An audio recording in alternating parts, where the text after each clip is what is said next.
seorang wanita berusia 85 tahun yang telah menguasai seni menyemir sepatu selama 45 tahun.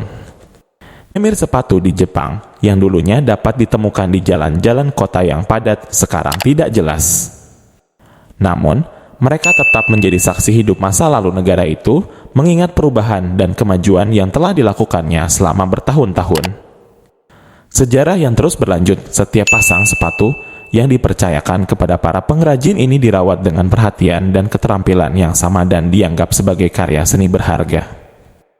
Selain itu, memperbaiki sepatu kulit kuno membutuhkan keterampilan dan pengetahuan yang sama dengan yang diperlukan untuk pemulihan lukisan ahli. Tradisi menyemir dan memperbaiki sepatu di Jepang telah mengalami pergeseran, dan tampilan sepatu yang berkilau telah digantikan oleh inovasi dan teknik khusus. Hanya segelintir pengrajin terampil yang tersisa saat ini, 5 di antaranya dapat ditemukan di jalan-jalan di 23 distrik Tokyo. Mereka melakukan bisnis tanpa izin, tetapi keberadaan mereka diterima dan dihormati sebagai bukti sejarah kota. Di antara kelima orang tersebut adalah Sachiko Nakamura, seorang wanita berusia 85 tahun yang telah menguasai seni menyemir sepatu selama 45 tahun. Dia dapat dilihat setiap hari di trotoar di luar Shimbashi. Tangannya menghitam karena pemolesan selama bertahun-tahun, tetapi bahkan sepatu yang paling lapuk masih terlihat bagus. Karena semir sepatu, tangan Sachiko Nakamura menghitam. Sachiko menggunakan tekniknya yang unik untuk membersihkan dan menyemir setiap sepatu tanpa kuas. Dia melakukannya dengan sangat halus, memungkinkan dia untuk benar-benar merasakan bahan di balik sentuhannya. Meskipun tangannya terluka, itu menunjukkan kerja keras dan dedikasi seumur hidup. Sachiko melihat seni menyemir sepatu sebagai lebih dari sekadar pekerjaan. Itu adalah warisan yang memungkinkannya membesarkan 5 anak sebagai janda dan meninggalkan jejak yang hanya bisa dilakukan oleh beberapa orang. Selama 50 tahun terakhir, Kenji Pablo, seorang pria yang terkenal di daerah sekitar stasiun JR Tokyo, memiliki kisah yang mengharukan. Seumur hidupnya, dia telah menyemir sepatu untuk 200.000 orang, melayani sekitar 20 klien setiap hari selama hampir 200 hari setahun. Mereka yang memanfaatkan jasanya bukan orang biasa, mereka adalah orang-orang yang telah mencapai kesuksesan besar dalam hidup mereka. Pablo mengatakan bahwa meskipun sepatu sering diabaikan dibandingkan pakaian, mereka yang memperhatikan sepatu mereka adalah mereka yang bersemangat dengan pekerjaannya dan lingkungannya. Di gerbang utara Marunouchi, Pablo memulai minggu kerjanya dengan membariskan kursi dan meletakkan 8 jenis semir sepatu. Dia melihat menyemir sepatu kliennya setiap hari sebagai kesempatan untuk mendengarkan jejak ibu kota transformasi Tokyo setelah Perang Dunia II hingga saat ini. Pablo telah menyaksikan naik turunnya kehidupan di Tokyo melalui karyanya. Dia ingat tahun 1980-an ketika orang-orang berkumpul di Ginza untuk minum dan bermain ski di akhir pekan yang penuh dengan vitalitas.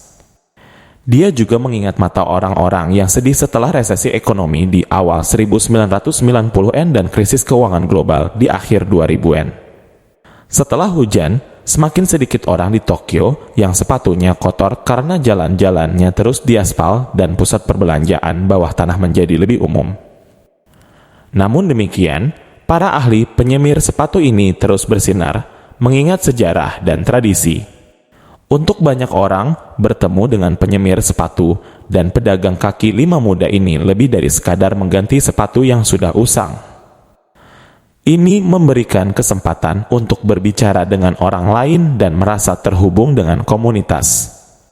Penyemiran sepatu sangat umum di masa lalu sehingga Jiro Asada terinspirasi untuk menulis buku cerita pendek Shushain Boy, lagu populer dari era Showa.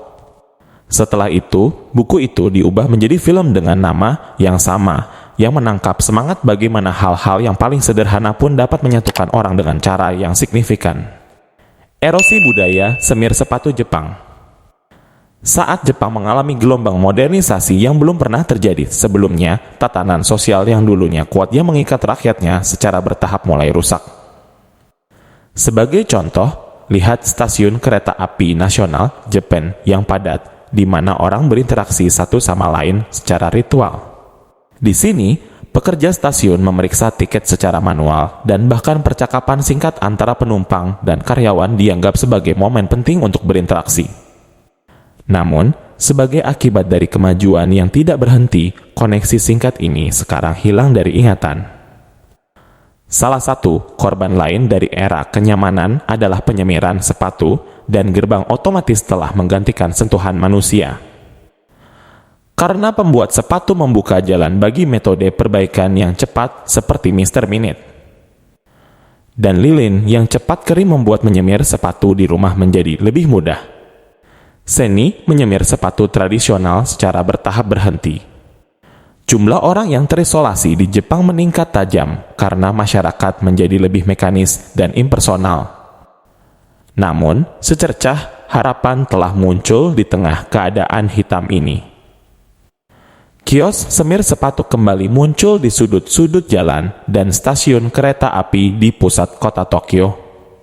Tempat duduk sederhana ini memungkinkan Anda menyemir sepatu dan bersosialisasi. Jika Anda sedang mencari kesembuhan dari tekanan kehidupan sehari-hari, menghabiskan beberapa waktu untuk berbicara dengan seorang oyaji atau pria tua sambil menyemir sepatu Anda mungkin bermanfaat.